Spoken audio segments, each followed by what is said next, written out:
আজকের ভিডিওতে আমরা দেখব টপ 5 বেস্ট স্মার্টফোন। 35,000 থেকে 40,000 বা 41,000 টাকার মধ্যে যদি আপনার বাজেট থাকে তাহলে আজকের ভিডিওটা আপনার জন্যই। যাই হোক, আজকে আমরা এই 5টি স্মার্টফোন নিয়ে কথা বলবো যেটা এই বাজেটের মধ্যেই। তো এই 5টি ফোনের মধ্যে আপনি চয়েস করতে পারেন বা এক একজনের সাথে মিলতে পারে আর কি চয়েস লিস্টে। তবে এই 5টি স্মার্টফোনই কিন্তু অফিসিয়াল না, এটা হচ্ছে আপনার গ্রে মার্কেটের। অফিসিয়াল ডিভাইসগুলোকে আপাতত নিয়ে আসছি না। ভিডিওতে যেই স্মার্টফোনগুলোর কথা বলা হবে সেই স্মার্টফোনগুলোর দাম কিন্তু কিছুদিন আগেও কম ছিল, কিন্তু এখন অনেকটাই বেড়ে গিয়েছে, 4-5 হাজার টাকার মতো করে বেড়ে গেছে আর কি। কিন্তু ঠিক এই সময় এসে কিন্তু প্রায় সব ফোনেরই দাম বেড়ে গেছে, তাই বর্তমান দাম নিয়েই আমরা কথা বলছি আর কি। তো প্রথমে আমরা আসি Redmi note 15 pro Indian variant. তো এই ফোনটির দাম 34,500 টাকার মতো আর কি, তবে দাম যে কোনো সময় কম বেশি হতে পারে। স্মার্টফোনটিতে অ্যামোলেড প্যানেল রয়েছে, 120 হার্জ হাই রিফ্রেশ রেট, ডিসপ্লেটা আশা করছি খারাপ লাগবে না।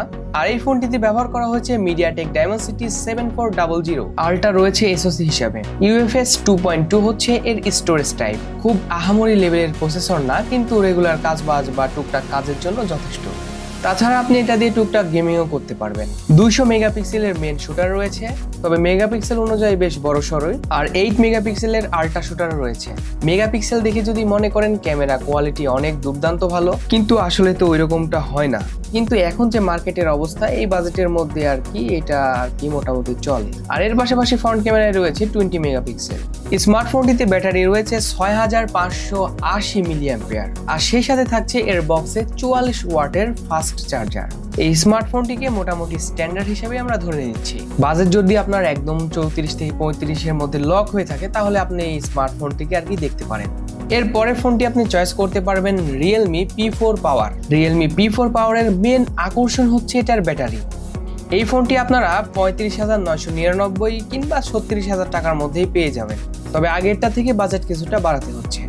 এই ডিভাইসটিতেও অ্যামোলেড প্যানেল রয়েছে, কিন্তু এখানে আপনারা পাবেন 144 হার্জের রিফ্রেশ রেট, তবে আগের ফোন থেকে কিছুটা এগিয়ে থাকবে। প্রসেসর হিসেবে আমরা এই ডিভাইসেও দেখতে পাচ্ছি মিডিয়াটেক ডাইমেনসিটি 7400 আল্ট্রা, কিন্তু এই ফোনটির স্টোরেজ টাইপ ওটার থেকে আরেকটু ভালো, যার কারণে এটার পারফরমেন্স লেভেলও একটু ভালো হবে। UFS 3.1 রয়েছে এর স্টোরেজ টাইপ, সেক্ষেত্রে ডে টু ডে টাস্ক বা গেম খেলার দিক থেকেও কিন্তু আগের ডিভাইস থেকে এটা এগিয়ে থাকে। আর এটার ব্যাটারি ব্যাকআপ বেশ ভালো, যেহেতু এটাতে ব্যাটারি ব্যাকআপ রয়েছে 10,001 মিলিঅ্যাম্পিয়ারের। বিশাল বড়সড় ব্যাটারি সিলিকন কার্বনের, আর সেই সাথে থাকছে 80 ওয়াটের ফাস্ট চার্জার। তবে এই ফোনটিতে ব্যাটারির কম্বোটা বেশ দারুণ। সেই সাথে 50 মেগাপিক্সেলের মেন শুটার, 8 মেগাপিক্সেলের আল্ট্রা ওয়াইড শুটার, আর 16 মেগাপিক্সেলের ফ্রন্ট ক্যামেরা। ক্যামেরার সাইজটা অনেক ছোট মনে হলেও কিন্তু রেডমির ওই ফোনটার সাথে তুলনা করতে গেলে বেশ কিছু জায়গায় রিয়েলমির এই স্মার্টফোনটার ছবি আপনার কাছে বেশি ভালো লাগতে পারে, বিশেষ করে কালার টোনগুলো পছন্দ হতে পারে। তবে এই ফোনটি তারাই চয়েস করতে পারেন যাদের বাজেট 36,000 টাকার মতো আছে আর কি। আর যদি আপনার অনেক বড় সড়ো ব্যাটারি দরকার, যে আমি সারাদিনই প্রায় ফোন ইউজ করি এবং আমার ব্যাটারিটা আর কি বেশি হওয়া দরকার, তারা কিন্তু এই ফোনটি চয়েস করতে পারে। তো তাদের ক্ষেত্রে এটা অনেক সুবিধা হবে, যেহেতু এটার ব্যাটারি অনেক বড় আর পারফরমেন্সের তুলনায় রেডমির থেকে অনেকটাই এগিয়ে আছে। কিন্তু এখন যদি আপনি চান পারফরমেন্সের ডিভাইস যাতে ভালো একটা পারফরমেন্স দেয়, কিন্তু কথা তো হচ্ছে স্মার্টফোনগুলোর দাম আগের থেকে অনেকটাই বেড়ে গেছে, 4-5 হাজার টাকা করে বেড়ে গেছে। যেই ডিভাইসগুলো 30,000-এর নিচে ছিল সেগুলো কিন্তু এখন 30-এর ওপরে চলে গেছে। এরপরে ফোনে আসি আমরা, সেটা হচ্ছে রেডমি টার্বো 4 প্রো। স্মার্টফোনটি এখন 37,500 টাকায় আপনারা কিনতে পারবেন। এই ফোনটি আর কি এই বাজেটের মধ্যে একটা কমন হয়ে যায় আর কি। এই ফোনেও আমরা অ্যামোলেড প্যানেল দেখতে পাই, 120 হার্জ পর্যন্ত হাই রিফ্রেশ রেট, আর এইটার প্রসেসরে রয়েছে স্ন্যাপড্রাগন 8s Gen 4। এর আগে যে দুইটা নিয়ে কথা হলো তার থেকে অবশ্যই এই চিপটা এগিয়ে। আর UFS 4.1 স্টোরেজ টাইপ, আর এই জায়গাতেও আমরা দুর্দান্ত কিছুই দেখছি। আপনি যদি গেমিং এর জন্য চয়েস করতে চান তাহলে এই স্মার্টফোনটা অবশ্যই রাখতে পারেন। তাছাড়া এই ফোনটি রেগুলার পারফরমেন্সে তো দুর্দান্ত হবেই। 50 মেগাপিক্সেলের মেন শুটার, 8 মেগাপিক্সেলের আল্ট্রা ওয়াইড, 20 মেগাপিক্সেলের ফ্রন্ট ক্যামেরা। তবে এই ফোনটা ব্যাটারি তুলনামূলক বার্ন করছে এবং একটু হিট জেনারেট করে, এছাড়া সবকিছু ঠিক আছে। ক্যামেরার দিক থেকে আপনারা একটা ডিসেন্ট লুক পাবেন। 7550 mAh এর ব্যাটারি, আর সেই সাথে থাকছে 90 ওয়াটের চার্জার। আপনারা এই ডিভাইসটিকেও দেখতে পারেন, তবে আপনারা যদি মনে করেন না আমার পারফরমেন্স এর থেকে আরো একটু ভালো দরকার আর ব্যাটারি ব্যাকআপটাও এর থেকে আরো একটু ভালো নিব, সেক্ষেত্রে আপনারা চয়েস লিস্টে রাখতে পারেন রেডমি K80। রেডমি K80 নাম শোনার পরে আপনার কাছে মনে হতে পারে এটার ব্যাটারি তো ছোট, তাহলে কিভাবে ব্যাটারি ব্যাকআপ বড় হলো। মূলত এই ফোনটার ব্যাটারি একটু কম বার্ন করে, 38,499 টাকায় এই ডিভাইসটি পাওয়া যায়। ওলেড প্যানেল রয়েছে, 120 হার্জ হাই রিফ্রেশ রেট, আর প্রসেসর হিসেবে রয়েছে স্ন্যাপড্রাগন 8 Gen 3। 8 Gen 3 অবশ্যই একটা flagship chip. UFS 4.0 storage type, আগেরটাই আমরা দেখেছি 4.1, এখানে একটু কম দেখা গেলেও পারফরমেন্সের দিক থেকে এটা বেশ এগিয়েই থাকবে।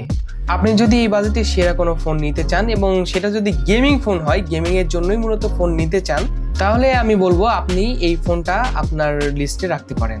ফোনটিতে 50 মেগাপিক্সেলের মেন শুটার রয়েছে, 8 মেগাপিক্সেলের আল্ট্রা ওয়াইড এবং ফ্রন্ট ক্যামেরা 20 মেগাপিক্সেলের। এটার ক্যামেরা কোয়ালিটিও কিন্তু একদম ডিসেন্ট এই জায়গা থেকে। 6550 mAh এর ব্যাটারি, সেই সাথে থাকছে 90 ওয়াটের চার্জার। এই কম্বোকে খারাপ বলা যায় না, যেহেতু এটার ব্যাটারি ব্যাকআপটা ভালো। এবারে আমরা আসি স্যামসাং লাভারদের কাছে, সেটা হচ্ছে স্যামসাং গ্যালাক্সি A37। আপনারা এই ডিভাইসটা 41,000 টাকার কাছাকাছি পেয়ে যাবেন আর কি। এই ফোনটিতে সুপার অ্যামোলেড রয়েছে, 120 hertz high refresh rate, Exynos 1480 রয়েছে, UFS 3.1 হচ্ছে স্টোরেজ টাইপ। তো এই প্রসেসর থেকে আপনি রেগুলার ব্যবহারের পাশাপাশি One UI যেহেতু রয়েছে একটা বেটার পারফরমেন্স পাবেন, কিন্তু শুধু গেমিং এর জন্য এই ফোনটা চয়েস করাটা উচিত হবে না। অন্যদিকে 50 মেগাপিক্সেলের মেন ক্যামেরা এবং 8 মেগাপিক্সেলের আল্ট্রা ওয়াইড, 5 মেগাপিক্সেলের ম্যাক্রো আর ফ্রন্ট ক্যামেরা 12। এইটার ক্যামেরা ভালো হবে এটা আশা করাই যেতে পারে। যারা মূলত স্যামসাং লাভার তারা এটা আর কি দেখতে পারে। সেই সাথে রয়েছে 5000 mAh এর ব্যাটারি, আর এটার সাথে থাকছে 45 ওয়াটের চার্জার। স্যামসাং লাভারদের কাছে এই ফোনটার ভালো রকমই চাহিদা রয়েছে আর কি। তো এই ফোনটাকেও আপনারা চয়েস লিস্টে রাখতে পারেন যদি কিনা আপনি স্যামসাং এর ডিভাইসে কিনতে চান। তো এখনই আমাদের চ্যানেলটি সাবস্ক্রাইব করে ফেলুন। ভিডিওটি ভালো লেগে থাকলে লাইক, কমেন্ট এবং শেয়ার করতে ভুলবেন না। ভিডিওটি শেষ পর্যন্ত দেখার জন্য অসংখ্য ধন্যবাদ। আপনি কোন ফোনের রিভিউ জানতে চান সেটা অবশ্যই কমেন্ট করে জানাবেন।